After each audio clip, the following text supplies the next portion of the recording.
Loyola Café.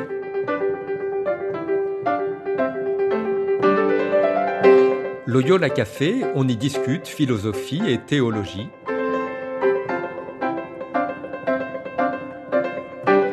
C'est là que chaque semaine, Isabelle et Parnell dialoguent avec un enseignant des facultés Loyola Paris, le temps d'un café. L'émission d'aujourd'hui est animée par Isabelle de la Garandrie.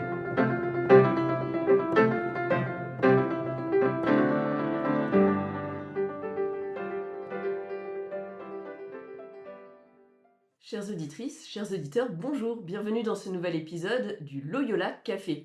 Nous recevons aujourd'hui François Audinet. François Audinet, bonjour. Bonjour Isabelle, bonjour à tous et à toutes. François Audinet, vous êtes prêtre du diocèse du Havre, docteur en théologie, enseignant ici aux facultés Loyola en théologie pratique. Vous êtes également responsable du domaine de théologie pratique et pastorale. Vous avez récemment rédigé des Nouvelles théologiques, c'est-à-dire la lettre numérique de la nouvelle revue théologique, sur Dilexit Te, le premier texte du pape Léon XIV qui vient de sortir le 9 octobre, ce qui fait de vous un invité de choix pour parler de ce texte. Bon, quand on entend ce nom, Dilexit Te, le nom de cette exhortation apostolique, on a en tête la dernière encyclique du pape François qui s'appelait Dilexit Nos. On passe de Je t'ai aimé à Il nous a aimé plutôt à Je t'ai aimé. Est-ce un hommage finalement que ce premier texte du pape Léon ? Alors selon moi, c'est plus qu'un hommage, on peut dire qu'il y a une forme de continuité réellement, de continuité dans l'enseignement. Il se trouve que comme le pape l'explique lui-même dans ce document, c'est un texte qui a été commencé par François, largement préparé par François, et qui ensuite a été complété par Léon XIV et maintenant qui est assumé par Léon XIV. Et donc il y a une forme d'enseignement commun aux deux papes, dont l'actuel pape, Léon XIV, porte la responsabilité ultime, on peut dire. Et ça me semble important de repérer que les deux papes ont une forme d'insistance commune qu'on voit dans beaucoup de documents de François et qui apparaît dans ce document de Léon XIV. Et cette insistance commune, je dirais que c'est que la question des pauvres n'est pas un secteur parmi d'autres de la vie ecclésiale, mais plutôt un caractère de l'Église, c'est-à-dire quelque chose qui fait partie nécessairement de la nature, de l'existence de l'Église, au point que Léon XIV, comme François, présente l'existence des pauvres, leur présence dans l'Église, leur participation à la vie de l'Église comme un critère de vérité de la mission de l'Église, un critère de vérité quant à la manière dont l'Église réalise ou non sa propre mission. Un critère essentiel, donc. Vous êtes déjà, j'allais vous poser la question de quoi est-il question dans ce texte, mais on entend déjà une insistance sur la place des pauvres. Mais si vous pouviez un petit peu développer ça. Alors c'est un texte qui a pour centre la place des pauvres dans l'Église et qui, on pourrait dire en plus, de façon corollaire, si on veut, a une dimension aussi politique ou sociale. Mais c'est un texte qui est d'abord ecclésial et en même temps, je crois que, quoique étant ecclésial, il n'est pas adressé seulement aux catholiques, parce qu'il essaie aussi de dire à d'autres combien l'Église catholique, quand elle se regarde elle-même, comprend sa mission d'une façon articulée avec la réalité de la pauvreté, de la misère, de la souffrance de notre monde. Donc un texte qui ne s'adresse pas qu'aux seuls catholiques. Si l'on pouvait un peu développer la manière quel plan finalement ce texte suit-il justement pour nous enseigner sur cette question des pauvres ? Alors il y a un plan assez simple à repérer en 5 chapitres, et le premier chapitre présente l'actualité depuis laquelle le pape Léon XIV parle, et le chapitre 5, le dernier, revient à l'actualité. Et entre les deux, il y a un long parcours historique, le chapitre 2 avec les écrits bibliques, le chapitre 3 qui présente l'histoire de l'engagement avec les pauvres dans l'Église catholique à travers de très nombreuses figures, des figures très variées, dans des domaines variés. Et puis le chapitre 4 qui va appuyer, se concentrer, faire un zoom, on pourrait dire, sur l'histoire du XXe siècle, avec la doctrine sociale de l'Église, le Concile Vatican II, qui est relu à partir de l'action du groupe Église des pauvres pendant l'événement conciliaire, et puis la théologie de la libération et l'Église latino-américaine. Donc on peut dire ce long parcours historique n'a pas sa fin en lui-même, il est pensé pour éclairer l'actualité, ce que montre le premier chapitre, et pour nous stimuler dans notre engagement actuel, ce que montre le dernier chapitre. une forme de relecture finalement de l'expérience qu'a l'Église dans ce domaine? Tout à fait, une forme de relecture, et je crois que l'insistance du pape, c'est de montrer que tout ça n'est pas du passé, mais que nous sommes entraînés en quelque sorte dans ce courant-là. Nous n'en sommes pas seulement les dépositaires, nous sommes aussi ceux qui prennent la suite. À nous d'en prendre la suite. Alors, on entend bien cette insistance et cette pertinence pour aujourd'hui, mais y a-t-il un accent nouveau, une nouveauté de ce texte en particulier?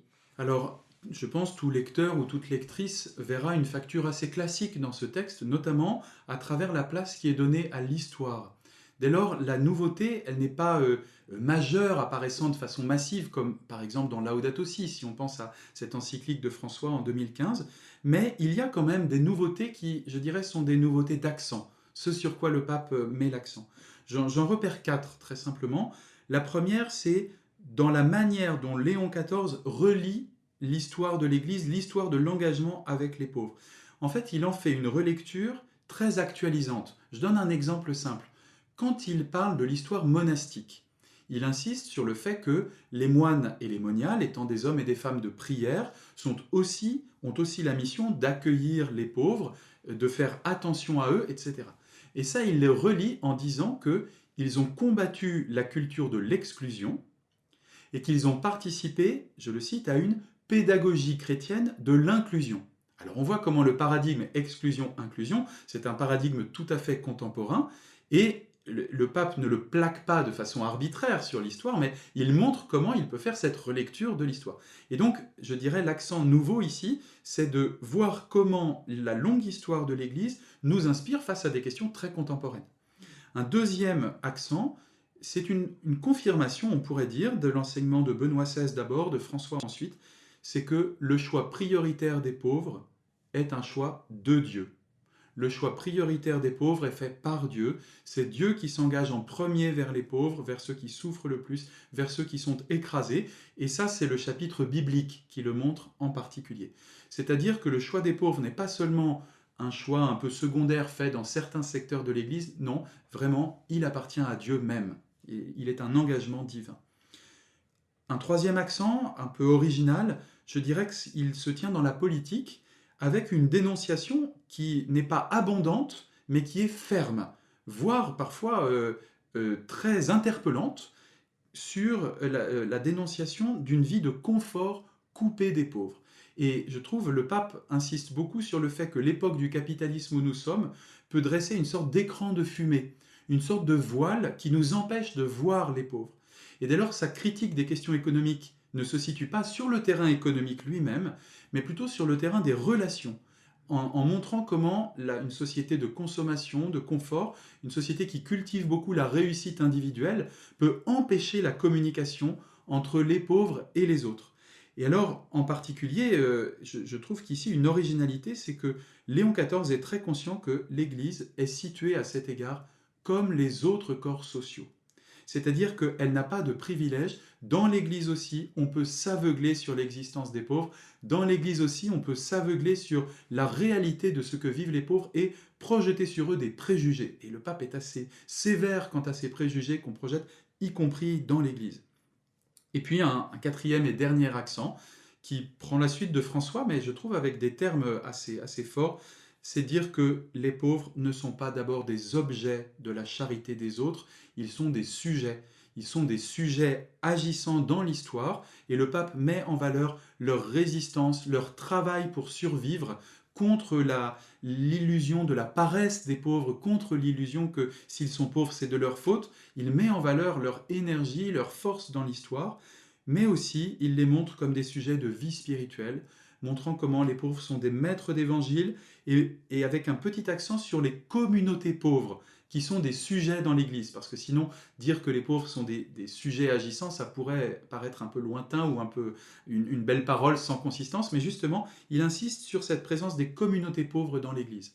Voilà, quelques accents, me semble-t-il, qui donnent de la couleur à ce texte. On entend presque l'importance de passer d'une culture de déchets, qui étaient des mots du pape François, à une vraie culture de l'inclusion, où les personnes sont pleinement des sujets, quoi, finalement. Tout à fait, et je dirais même qu'il va peut-être un tout petit peu plus loin, parce que la culture de l'inclusion qu'il mentionne, en effet, elle suppose qu'il y a une société, et que cette société va faire entrer les pauvres. En fait, ce qu'il montre, c'est combien la présence des pauvres, elle définit même l'Église. C'est-à-dire que sans les pauvres, l'Église n'est pas elle-même. Et donc, à mon avis, c'est encore un pas de plus par rapport à ce que représenterait une culture de l'inclusion, que pourtant, vous avez raison, il mentionne et qu'il valorise. On l'entend, donc un texte très fort pour aujourd'hui. Sur le plan, nous sommes dans une fac de théologie, alors sur le plan plus spécifiquement théologique, y a-t-il des invitations à à se saisir de certains de ces sujets? Alors, j'en repère 4 aussi, je les dirai brièvement, parce que comme vous dites, c'est des invitations à travailler, donc le travail quelques jours après la sortie de ce texte n'est pas encore réalisé. Un premier aspect, c'est la relecture de la théologie de la libération. Il donne une grande place dans le chapitre 4 à ce travail de l'Église d'Amérique latine, après le Concile Vatican II, d'une Église qui a repensé sa mission à partir de la pauvreté massive des pays d'Amérique latine, et une Église dans laquelle s'est développée une théologie attentive au Dieu qui libère concrètement dans l'histoire, en disant que le salut que Dieu offre eh bien, se traduit concrètement, historiquement, par une libération. Et non seulement le pape reprend cette équivalence entre salut et libération, ce qui mérite d'être noté, je crois, mais en plus, il loue le travail de l'Église latino-américaine. Je crois que c'est vraiment un acte pontifical, c'est-à-dire l'évêque de Rome évalue ce qu'une Église locale a apporté aux autres églises locales, et alors même qu'il y a eu de grandes controverses autour de cette église et de cette théologie, là, il valorise ce que ça a apporté à toute l'église. Ça me semble un point intéressant pour non seulement les historiens, mais aussi les théologiens d'aujourd'hui. Une deuxième dimension théologique, c'est qu'il y a une double perspective biblique dans ce texte. Et alors, dans la théologie biblique, ça me semble assez intéressant. Il y a une veine assez classique de l'identification du Christ aux pauvres, à travers la scène du jugement. J'avais faim, vous m'avez donné à manger, j'avais soif, vous m'avez donné à boire, et quand vous l'avez fait à l'un de ces petits, c'est à moi que vous l'avez fait. Avec aussi un très beau commentaire de la part du pape de cette parole de Jésus, les pauvres, vous en aurez toujours avec vous, mais moi, vous ne m'aurez pas toujours. Et le pape identifie les pauvres comme lieu de rencontre avec le Christ. Mais il y a, outre cette veine de l'identification des pauvres avec le Christ, une deuxième veine que j'appellerais la veine de la miséricorde, et qui ne va pas valoriser l'identité entre le Christ et les pauvres, mais la relation de salut entre le Christ et les pauvres, en montrant comment le Christ est visage de la miséricorde d'un Dieu qui agit à l'égard des pauvres. Et donc, à la fois notre Dieu s'identifie aux pauvres, à la fois notre Dieu agit pour les pauvres et avec les pauvres. Et ces deux veines, qui sont un peu juxtaposées, il faut le reconnaître parfois, se conjuguent vraiment quand il s'agit du Christ, qui est à la fois celui qui s'est identifié aux pauvres, en particulier dans sa passion, ce que le pape rappelle, qu'il définit comme une expérience de l'exclusion, mais aussi dans son agir avec et à l'égard des pauvres. Un troisième aspect qui est corrélé à celui-ci, c'est qu'on voit combien Dieu a pris le parti des pauvres. C'est-à-dire, ça fait sortir d'une théologie de l'impartialité de Dieu, comme si Dieu aimait tout le monde exactement de la même manière. Alors, je crois que Dieu aime tout le monde. Mais il y a une priorité donnée par Dieu lui-même aux pauvres, aux opprimés, à ceux qui sont écrasés par la souffrance. Et ça, je crois que ça a un retentissement dogmatique qui a été pensé par certains théologiens. Je pense au protestant Jürgen Moltmann, par exemple, ou au catholique Johann Baptist Metz, deux théologiens allemands du XXe siècle. Mais il me semble que là, il y a une invitation faite aux théologiens, à la théologie dogmatique, à approfondir cette dimension. Et puis une dernière chose assez évidente, c'est une question d'ecclésiologie, de théologie de l'Église. Quand nous parlons de l'Église, quand nous construisons notre ecclésiologie, quelle place faisons-nous aux pauvres? Est-ce que nous avons conscience leur présence est déterminante? Il y a la présence des apôtres qui est déterminante, il y a le fait que l'Évangile circule dans l'Église qui est déterminant. La présence des pauvres est un déterminant de la vie ecclésiale. Je crois qu'on peut dire que c'est un vrai chantier pour l'ecclésiologie qui est loin d'avoir reçu cette conviction développée par les derniers papes. C'est une invitation à s'en saisir théologiquement, mais sans doute également sur le terrain de nos communautés Bien sûr. concrètes. Aussi, vu que vous avez travaillé ce texte, votre passage préféré et pourquoi? Alors mon passage préféré se trouve vers la fin, au numéro 103, je le cite. « L'amour des pauvres est la garantie évangélique d'une Église fidèle au cœur de Dieu. En effet, tout renouveau ecclésial a toujours eu parmi ses priorités cette attention préférentielle envers les pauvres. » Voilà, ces deux phrases pour moi sont majeures. D'abord, la première dit combien la présence des pauvres, le service des pauvres, l'engagement avec les pauvres, l'écoute des pauvres, combien c'est une garantie de vérification de la fidélité de l'Église à sa mission. Ça évite, je crois, de penser la fidélité de l'Église seulement en termes de continuité. Il y a un enjeu de vérification avec et aux côtés des plus pauvres d'aujourd'hui. Et puis, la deuxième dimension, c'est cette idée du renouveau ecclésial. Le pape a conscience que notre Église, elle est en partie divisée. Le pape a conscience aussi que notre Église, elle est dans certains lieux un peu épuisée.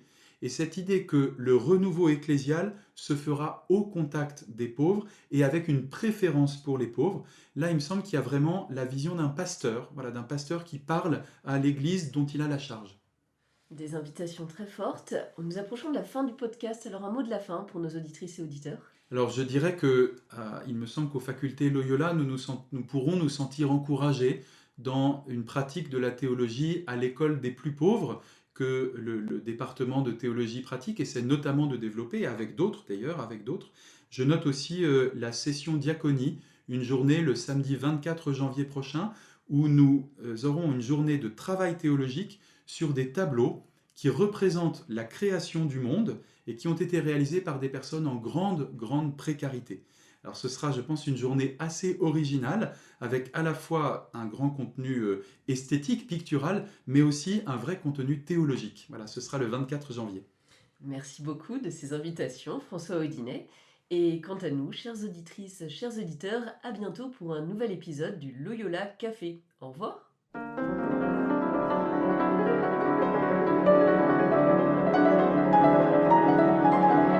Vous écoutiez Loyola Café, le podcast des facultés Loyola Paris. Pour ne rater aucun épisode, abonnez-vous gratuitement sur votre application préférée, Spotify, Deezer, Apple Podcast ou YouTube Podcast.